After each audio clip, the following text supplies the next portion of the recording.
Good morning everyone, কেমন আছো তোমরা সবাই? আশা করছি খুব ভালো আছো, সুস্থ আছো। আমিও এমনি ভালোই আছি, কিন্তু গলাটা একটু ধরে গেছে, তার জন্য কথাগুলো একটু হয়তো শুনতে খারাপ লাগবে। আমি এটা পরে ভয়েস ওভার দিচ্ছি, কিন্তু গলাটা একটু বসে গেছে, তোমরা একটু অ্যাডজাস্ট করে নিও বন্ধুরা। তো সকাল সকাল আজকে তোমাদের আমার গাছের ছোট্ট একটা ক্লিপ দেখালাম। এই যে জবা ফুলটা দেখলে কত সুন্দর বড় হয়েছে, ছোট্ট গাছের মধ্যেই ফুলটা ফুটেছে, আর এদিকে লঙ্কা গাছগুলো হচ্ছে। তো আজকে আমি বাবা বাড়ি যাচ্ছি। নমস্কার বন্ধুরা, নিবেদিতা ক্রিয়েটিভিটিতে তোমাদের সবাইকে অনেক স্বাগত, অনেক ভালোবাসা। আমি আজকে একটা নতুন ব্লগ শুরু করছি। তো নবদ্বীপ মায়াপুরের ব্লগগুলো কেমন লাগছে অবশ্যই জানিও। আর যদি কেউ না দেখে থাকো অবশ্যই আমার ভিডিওতে চেক করে নাও, অবশ্যই তোমরা দেখতে পেয়ে যাবে। আর ভালো লাগলে অবশ্যই লাইক কমেন্ট শেয়ার করে পাশে থাকবে, সাবস্ক্রাইবটা করে দেবে। আর এই যে আজকে বাবা বাড়ি চলে এসেছি। বাবা বাড়িতে আজ আমার দাদা বৌদি ভাই অ্যানিভার্সারি উপলক্ষে একটা ছোট্ট, যেহেতু 1 বছর যাবে, বাবা মাকে 1 বছরের পূর্ণ করতে হয়, বাবা মাকে খাওয়াতে হয়, এই নিয়মটা আছে। তার জন্য আজ খাওয়া দাওয়া হবে, ওই জন্য চলে এসেছি সকাল সকালই। এখন ঘড়ি কাটায় প্রায় 9টা বাজে। তো 9টার সময় আমার রেডি হওয়া মানে সত্যি আমি খুব তাড়াতাড়ি রেডি হয়ে গেছি, স্নান টান করে চলে এসেছি। তো চলো আজকে কী কাজকর্ম হচ্ছে, কী হচ্ছে সমস্ত কিছু তোমাদের সাথে শেয়ার করবো, দেখতে। এদিকে সকালে জলখাবারে হবে লুচি, আর এদিকে হবে ঘুগনি। তাই লুচির জন্য আটাটা মেখে নিচ্ছি। ভালোভাবে একটু ময়ান দিয়ে, একটু লবণ দিয়ে মেখে নিলাম আটাটা, একটু সাদা তেল দিয়ে মেখে রাখতে হবে। আর এই যে লুইগুলো কেটে রাখলাম, ততক্ষণকে ওদের আসতে লেট আছে। আর এদিকে শাকে বেগুনে মায়েটা নামিয়ে রেখেছে, আলু পোস্তটা এদিকে চাপানো আছে, আর ঘুগনি কলাই সেদ্ধ করে রেখেছে। বাকি সব রান্না আমিই করব, আস্তে আস্তে করব একবারে। মা যেহেতু একা পারছে না, আর বৌদি ভাইও কিছুটা হেল্প করছে, কাটাকাটি করে দিয়েছে।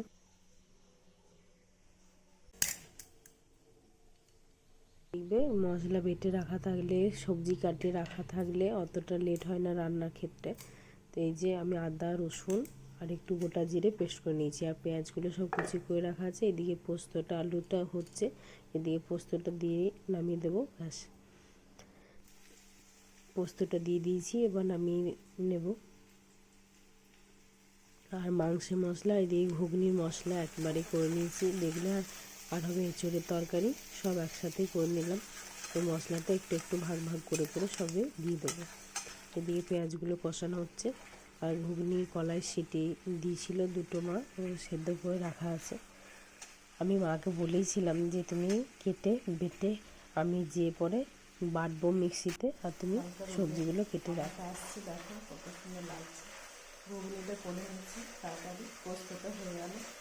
মা একটু মন্দিরে গেছে, তো মন্দিরে আজকে পুজো আছে, ওই জন্য মা মন্দিরে পুজো দিতে গেলে আমি এদিকটা করছি, আর বৌদিভাই উপরে সমস্ত কিছু বাড়াবাড়ি করছে। হলো, তোমরা দেখতে থাকো। ব্লগটা একটু বড় হতে চলেছে। এখনও বৌদিভাই মা বাবা সবাই আসবেও না, এখন আসেনি। তো লুচিগুলো এরপর করবো, আমি ঘুগনিটা করে নিচ্ছি, তারপর লুচিগুলো বানাবো। ততক্ষণকে ওরা সবাই চলে আসবে। চলো, দিয়ে করতে করতে আমি একটু চকলেট খেয়ে নিচ্ছি। তো মারা এখন আসুক, ততক্ষণ আমার ঘুগনি হয়ে গেল। আর এদিকে হবে শাকে বেগুনটা, মা এসে একটু ছক্কা করবে, আমি পোস্তটা করে রেডি করে দিলাম। এবার তরকারিটাও করে নেবো, এঁচোড়ের তরকারি হবে, বেগুন ভাজা হবে, আর মাটন হবে।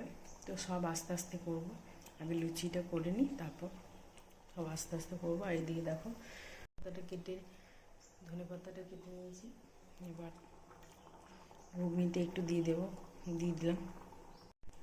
ধনে পাতার ফ্লেভারটা খুব ভালো লাগে। মা মন্দির থেকে চলে এসছে, আর এই যে প্রেশার কুকারে সিটি দিয়ে নিয়েছিল এঁচোড়টা দুটো। তো মশলাটা আমি করছি, আর মাকে বললাম আরও যে কাজ আছে সেগুলো তুমি করো, আমি আস্তে আস্তে এদিকে সব কিছু বানিয়ে নেব।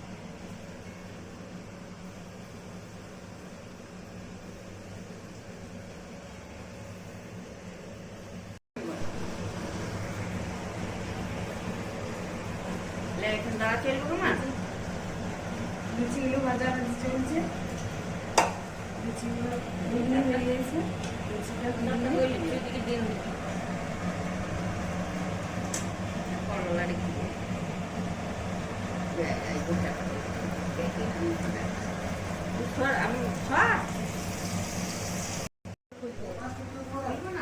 না মাছটা রাখো।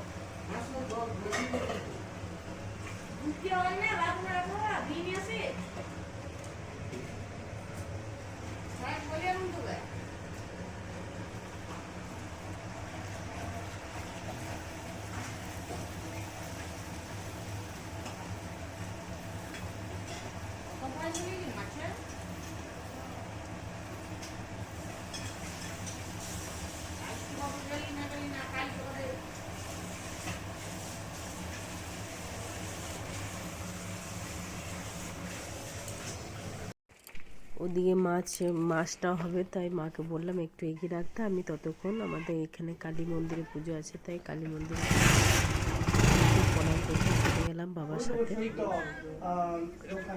মন্দিরে চলে এসেছি।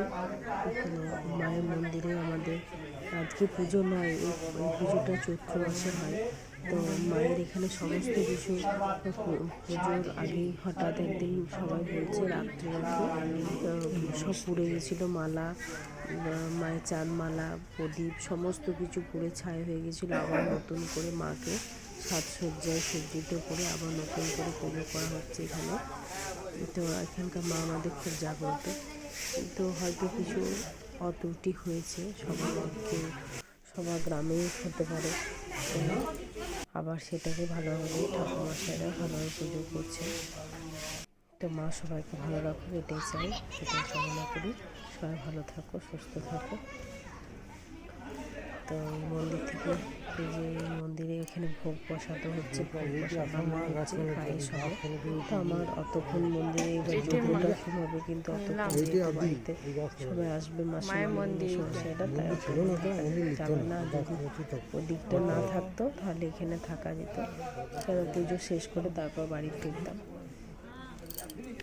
তাই পুজোটা শেষ করা হয়নি, কিছুটা দেখলাম। মায়ের ভোগ প্রসাদ একটু বাবাকে বললাম যখন তুমি আসবে তখন নিয়ে আসবে। আর এদিকে দেখো বাড়ি চলে এসেছি, এসে পরে ওরাও সবাই চলে এসেছে। এখানে সমস্ত কিছু রান্নাগুলো আলু ভাজা হয়েছে, বেগুন ভাজা, ডাল, পোস্ত, চাটনি, এঁচড়ের তরকারি, শাড়ি বেগুনি, আলু সেদ্ধ, আর এই মাছ ভাজাগুলো বৌদিভাই ভেজে নিয়েছে। আমি তখন ছিলাম না, বৌদিভাই দিয়ে করে নিয়েছে। আর এখানে মাছের ঝাল দেওয়াটা হচ্ছে, তারপর মাংসটা কষানো হচ্ছে। এদিকে এটা মাছের জন্য এরকম পেঁয়াজটা কষানো হচ্ছে, আর মাংসের জন্য মাংসটা করে নিই। মাটন তো সবারই কম বেশি সবারই অনেক করে প্রিয়। আমি আগে খেতাম না, এখন খাই। আগে খেতাম একটু কম, চিকেনটা বেশি ভালো লাগে। এখন এসে মাসিমা চলে এসছে, সবাইকে জল খাবার দেওয়া হচ্ছে। প্রায় 12টা জল খাবার হয়েছে। মশলা দিয়ে দিলাম, কষানো হচ্ছে, একটু কাশ্মীরি লঙ্কা গুঁড়ো দিলাম, আর একটু মিট মশলাও দিলাম। এবার বারবার ঢাকা চাপা দিয়ে মাংসটা কষাবো। দেখো মাংস থেকে ওটা কিন্তু জল ছেড়ে দিয়েছে। আর এদিকে মাছের ঝাল দেওয়াটা হয়ে গেল, ডাল হয়েছে একটু।